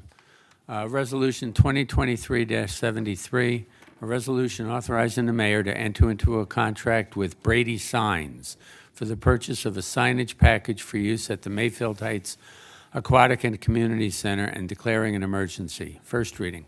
Is there a motion to suspend the rules? Move. Moved by Mr. Mano, second by Mr. Monaco. Roll call on the motion to suspend. Mrs. Teresi. Yes. Mrs. Sabetta. Yes. Mr. Monaco. Yes. Mr. Mano. Yes. Mr. DeJohn. Yes. Mr. Balestrea. Mrs. Snyder. Yes. Is there a motion to approve? Moved by Mr. Mano, second by Mr. Balestrea. All members of council should have received a proposal and a purchase contract from Brady Signs. These signs include digital, interior, exterior, and pool signage that we discussed at the Committee of the Whole meeting on June 12th. These signs will be purchased through Brady Signs on a state term pricing. The cost of these signs are a total of $104,000. Any member of council have any questions about the signs and the company? Seeing none, roll call on the motion to approve. Mr. Balestrea. Mrs. Teresi. Yes. Mrs. Sabetta. Yes. Mr. DeJohn. Yes. Mr. Monaco. Yes. Mr. Mano. Yes. Mrs. Snyder. Yes, this resolution has been approved. We will now move to ordinances, beginning with 2023-15. Mr. Murphy. Thank you, Madam Chair. Ordinance number 2023-15, an ordinance continuing a moratorium on the operation of any bed and breakfast establishment in the city, as well as any short-term rentals in the city, and declaring an emergency. First reading. Is there a motion to suspend the rules? Moved by Mr. Mano, second by Mrs. Tressi. Roll call on the motion to suspend. Mr. Monaco. Yes. Mr. DeJohn. Yes. Mr. Mano. Yes. Mr. Balestrea. Mrs. Sabetta. Yes. Mrs. Teresi. Yes. Mrs. Snyder. Yes, is there a motion to approve?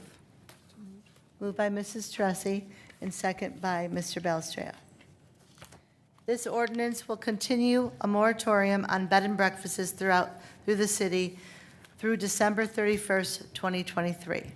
This will prohibit any bed and breakfast in the city as well as any short-term rental property. Any questions or comments from council? Mr. Balestrea. Mr. Murphy, any movement in the state legislature with regard to this? I mean, it's been going on for, what, a couple of years now? There is talk. There is a bill that was introduced in the last session that then expired when the last session expired. Now, there's another one that's been introduced that's in committee. But it's so far from being adopted that just keep an eye on it. Thank you. So, no. Just have to keep doing this. Right. Every 6 months, right? Roll call on the motion to approve. Mrs. Sabetta. Yes. Mr. Mano. Yes. Mr. Balestrea. Yes. Mrs. Teresi. Yes. Mr. Monaco. Yes. Mr. DeJohn. Yes. Mrs. Snyder. Yes, this ordinance has now been adopted. We will move to motions, beginning with motion A. Mr. Murphy. Thank you, Madam Chair.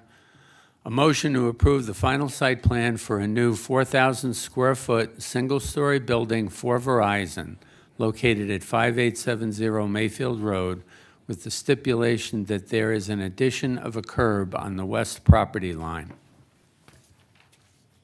Is there a motion to approve? Moved by Mr. DeJohn, second by Mrs. Sabetta. This is simply an approval for the final site plan for the Verizon building, which was finalized during the Planning Commission. Mr. Balestrea, would you like to add anything? Just to clarify what the addition is, on the west property line, which borders the Cipriani property, the original plan showed that there was just a grass that would end right there at asphalt. So the Planning Commission requested that a curb be installed the length of that westerly portion of the property, and they had agreed to do that. Perfect. Okay? Great. Thank you. Are there any questions from council? Roll call on the motion to approve. Mr. Mano. Yes. Mr. Balestra. Yes. Mr. DeJohn. Yes. Mrs. Sabetta. Yes. Mrs. Teresi. Yes. Mr. Monaco. Yes. Mrs. Snyder. Yes. Motion A has been approved. This time I will now entertain a motion to add motion B to the agenda, which is a motion to authorize the solicitation of bids for the, just do it? Yeah. Okay. Which is a motion to authorize the solicitation of bids for the installation of a generator for a city hall. So moved. Moved by Mr. Balestra and second by Mr. Monaco. Roll call on the motion to add to the agenda. Mr. DeJohn. Yes. Mr. Monaco. Yes. Mrs. Teresi. Yes. Mr. Balestra. Yes. Mr. Mano. Yes. Mrs. Sabetta. Yes. Mrs. Snyder. Yes. Motion B, Mr. Murphy. Was adopted. No, we just put it on the Just agenda. put it on the We agenda. didn't even do, well, we do Okay. have to because they didn't have it till tonight in front of them. Motion B, a motion authorizing the solicitation of bids for the installation of one 300 kW Kohler generator, its components, and all necessary items for the purpose of supplying emergency backup power to the City Hall complex. Is there a motion to approve? Moved by Mr. Mano and second by Mrs. Sabetta. This is merely a motion to authorize the solicitation of bids for the generator's installation. Mr. Brunel, is there anything you'd like to add to this? Just needs to be done. So I Mr. I DeJohn. just have one question. So there's two parts to this, the cost of the generator and the cost of the installation with this project, is that correct? Will be. Mr. Brunel is coming. And don't you normally buy them together? That's correct. The cost of the generator is one, and the installation of the generator is completely different, because the generator itself is coming on one, we couldn't combine both of them. It's not the way it works, unfortunately. So will the person that you bought, or the company you bought the generator from, will they bid on the installation of it? Buckeye Power Sales does not do it. They just supply the generator. It's not the unit. They can recommend who they think could do the work, but considering the work's probably going to be well over $25,000 to install it, we have to go this route. Okay, thanks. Yeah, sure. Thank you. Mrs. Tressi. Oh, no, I was just going to ask, did we not just purchase a generator not too long ago? We purchased, this is the generator you guys purchased, yes, for this complex. Yeah, it's on the way. It should be here, we're hoping by September, so that's why I wanted to get the ball rolling with the installation, so when it arrives, we can get moving. It's pretty complex. And who's going to do the installation? That's what we're gonna go out to bid for the installation. So, okay. The engineer right now is finalizing the plans. He was here last week again. So we'll be ready to go out to bid, hopefully in the next couple of weeks, so, for the installation. Okay, thank you. Mr. Monaco? Is this a replacement of an existing unit, I assume? Correct, the unit out back, correct. Is it the same size, or is it larger? It's larger. It's a 300. The one we have currently is 250. We're increasing it to a 300. So the question is the current gas line that you have servicing it, is that going to be adequate to supply this larger unit? It is. He brought, I don't know if it was one of his specialists out with him last week, just for that purpose alone. We traced it back to the front here of the fire department, and the regulators, everything in the back will be suffice for what we're bringing in. Okay, thank you. Thank you, Mr. Brunello. Anything further? Roll call on the motion to approve. Mrs. Teresi. Yes. Mrs. Sabetta. Yes. Mr. Monaco. Yes. Mr. Mano. Yes. Mr. DeJohn. Yes. Mr. Balestra. Yes. Mrs. Snyder. Yes, motion B has now been approved. We'll entertain a motion to add motion C to tonight's agenda. Should see. Is it? Is it? Make the motion. The motion is, it's a motion authorizing the mayor to proceed with Fusion Connect to upgrade the telecommunications system at City Hall and proceeding with a formal contract upon receipt of a proposal.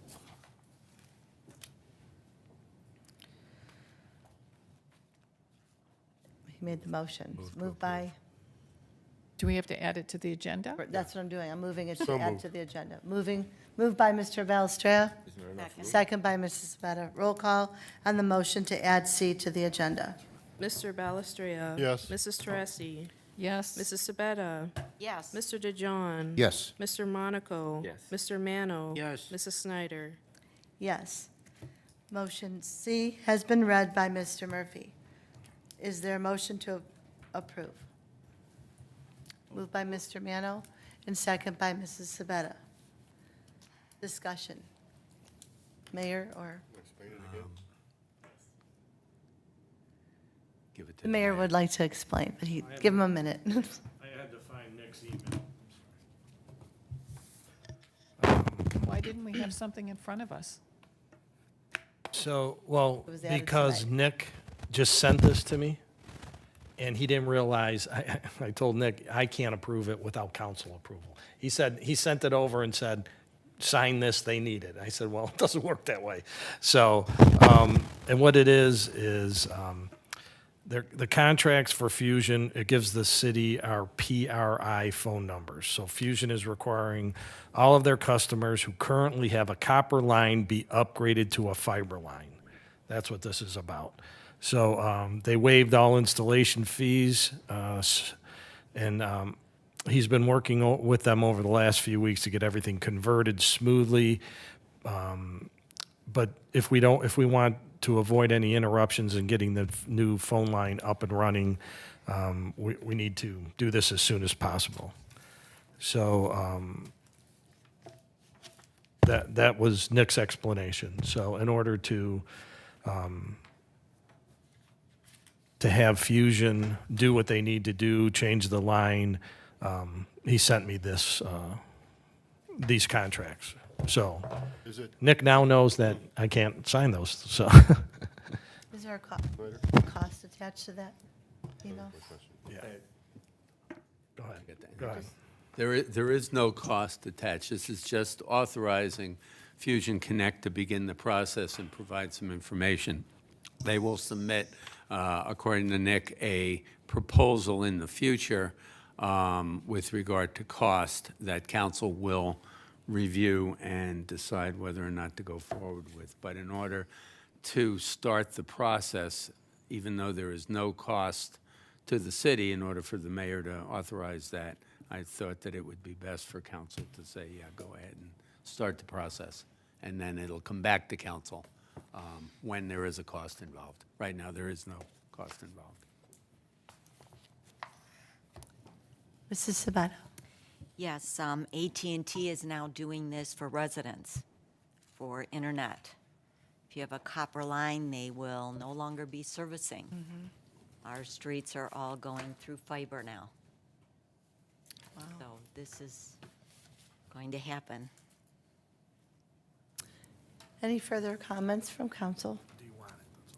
Roll call on the motion to approve. Mr. Monaco. Yes. Mr. DeJohn. Yes. Mr. Mano. Yes. Mr. Balestria. yes. Mrs. Sabetta. Yes. Mrs. Teresi. Yes. Mrs. Snyder.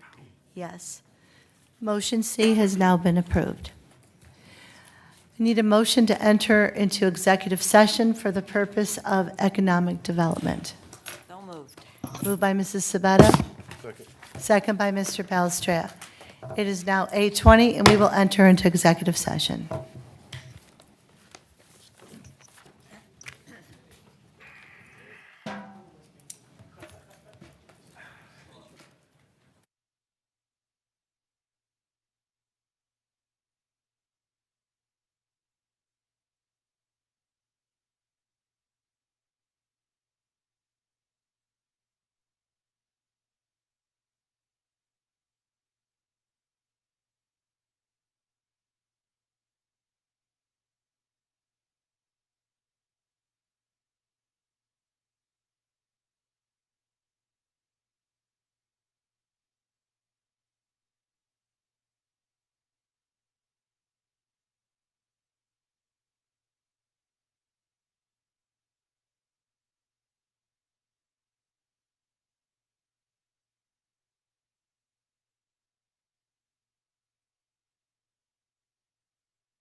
Well, yeah.